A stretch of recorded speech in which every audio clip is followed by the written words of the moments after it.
Good morning. Morning. Hope you guys had a great weekend and have a great start to your week this week. But we're going to talk about something a little more unusual today. But Everything's unusual, isn't it? yeah, it is. But I guess it's a usual stone from an unusual place. Yeah. More so. Yeah. So, yeah.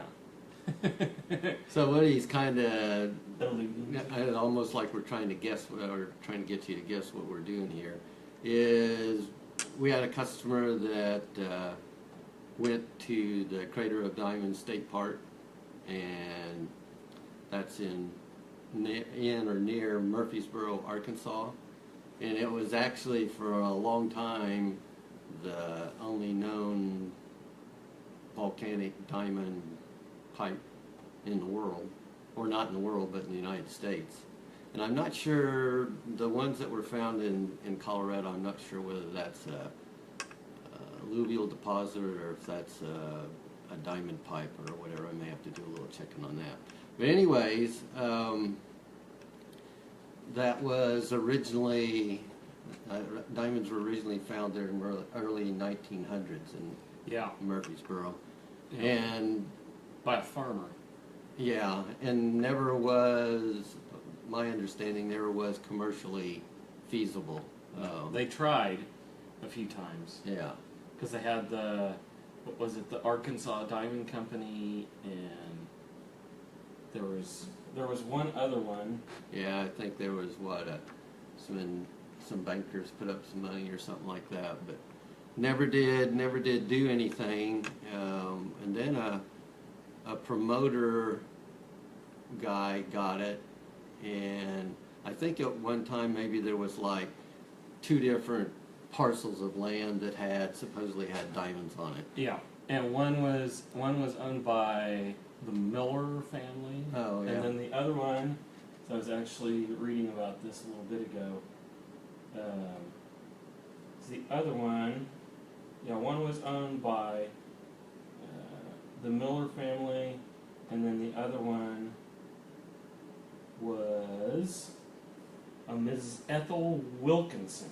Mm. She actually lived in Indiana, but they actually both of them opened up the mine to the public as an attraction, but they were like competing of who had the best place to find diamonds, who had the biggest ones, who had the most of the claim, and all this other stuff. And it wasn't until, what was it, 1969, General Earth Minerals in Dallas bought both parcels of the land and eventually sold it to the state for, what was it? Yeah, $750,000 in 72.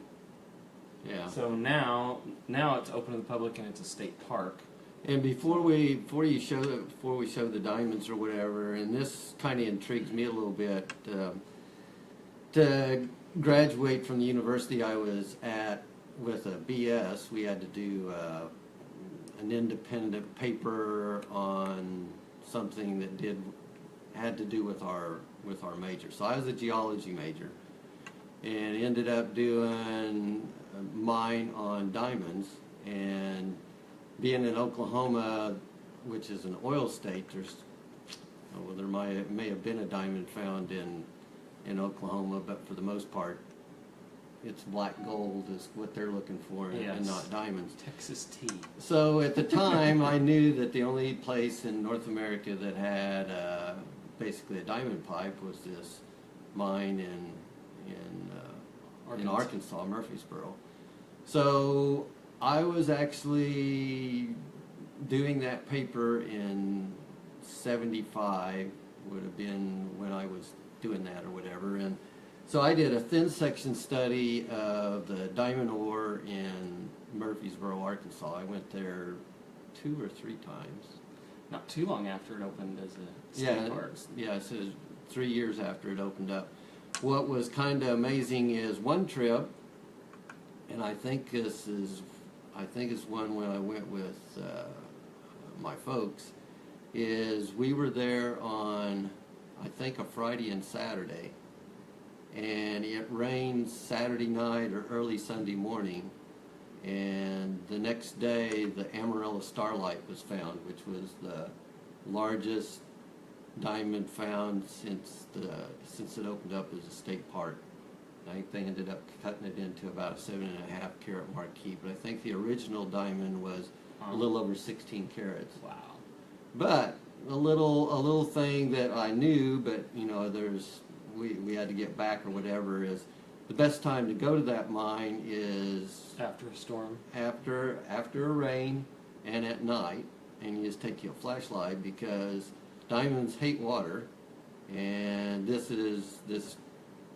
mine, which sounds like you're going to go into Sounds it. really brash. Diamonds hate water. Oh, they do. I mean, it's impossible. And they love oil. They like being dirty. Yeah. Yeah.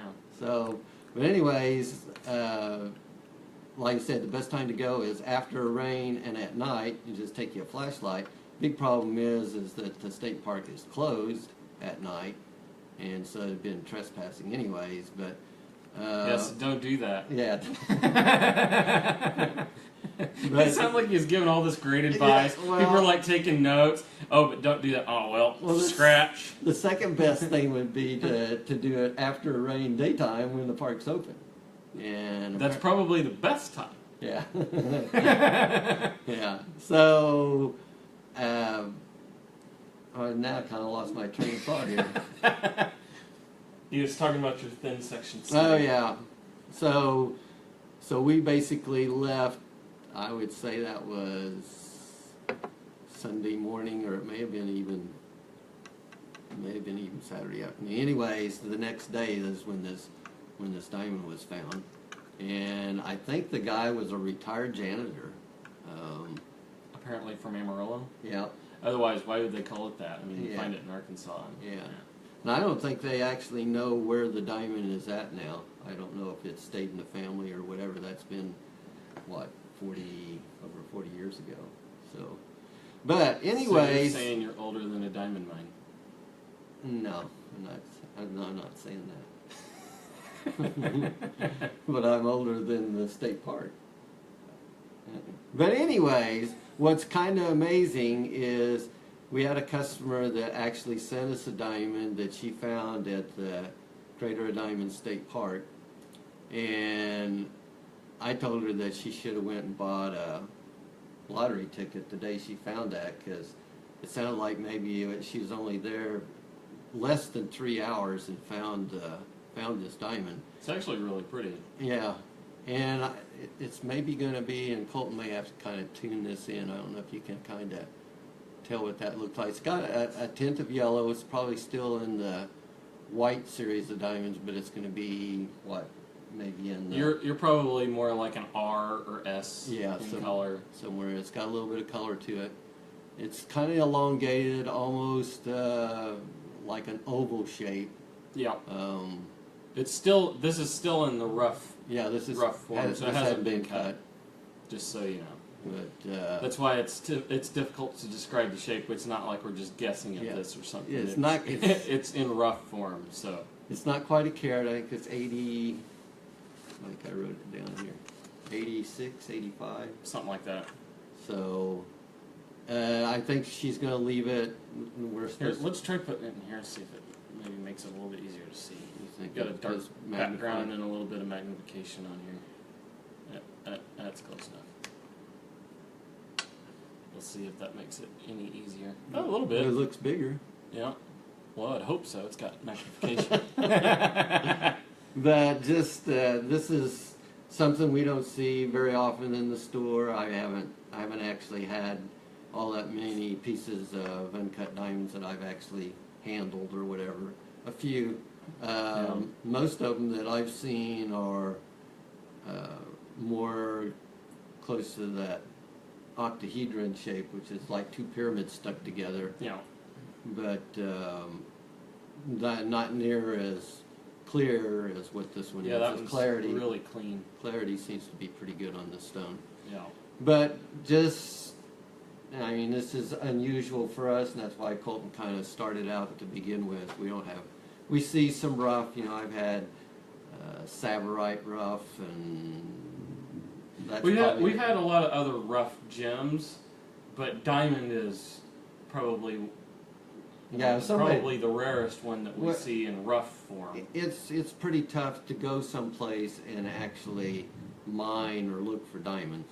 I mean, if there's That's diamonds not your somewhere, job anyway. yeah, if there's diamonds somewhere, that's pretty well It's pretty locked secure. up. Yeah. Yeah. But, so just amazing to have something like that come into the store, and we hope to have a design for here in the near future. And but you know, it's almost like that.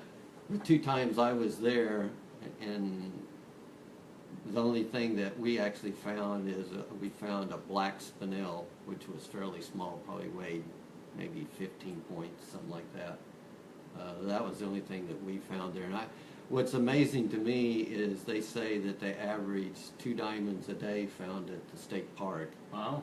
And for no more profitable than what that thing was, and they're only dealing in probably the top foot of this. Yeah. It's basically like It's a not- plowed field. It's not. Yeah, it's not- literally, they even say it on their website, it's a plowed field.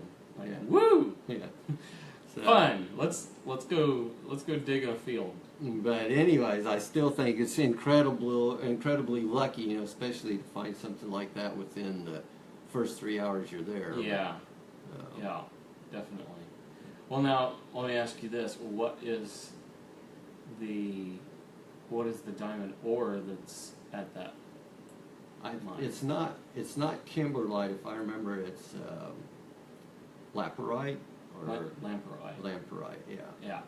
So it's Those are the two main ones that if you ever see any discussion on diamond mines, it's usually going to be either a kimberlite or lamperite pipe is what we call them. They're basically kind of a most of them coal volcano. Most of them are kimberlite. Yeah.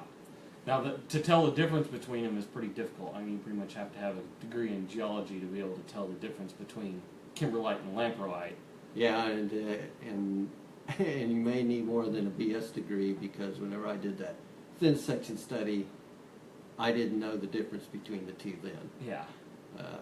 I was just looking for the little mineral crystals that said that there was a good chance there was going to be diamond there. She's looking for like garnet and spinel and some of these others that Yeah. form along with it most of the time. Yeah, and Yeah. so, you know, and the big deal was, you know, I wanted to find a diamond there, but the big thing was is I needed to get that paper done to graduate, so that was actually more important than finding that diamond. But congratulations to Stacy. That's just amazing that you found something like that. Yeah. You know, somebody, you're on about 40 acres of plowed ground and find that little bitty diamond in the diamond field. So, but Just hit the finish button. we kind of broke away from maybe what we usually do. We don't usually show customers pieces, but this is really unusual. I mean, to have a diamond that's found in the United States come into the store, that's pretty amazing. And it's still a piece of rough. But so I think that park, I think it's open every day of the week. And I don't think it's overly expensive. I think whenever I went there, I think it was like $2 a day. I think it's probably more expensive now. And I think you can actually take buckets of dirt out of there if you go. I think they maybe limit it now, but it looks like to me since 72, whenever it became a state park, that first 12 inches or 6 inches of dirt would be pretty well gone through by now. But apparently they're still finding some 2 a day. That's pretty amazing. So again, I'm Audie Bartell, and Colton had to go do a little diamond jewelry stuff. So we'll see you next Tuesday morning, and we're at Suzanne's Custom Jewelers. Telephone number is 361-991-7565. Thank you. We'll see you next week.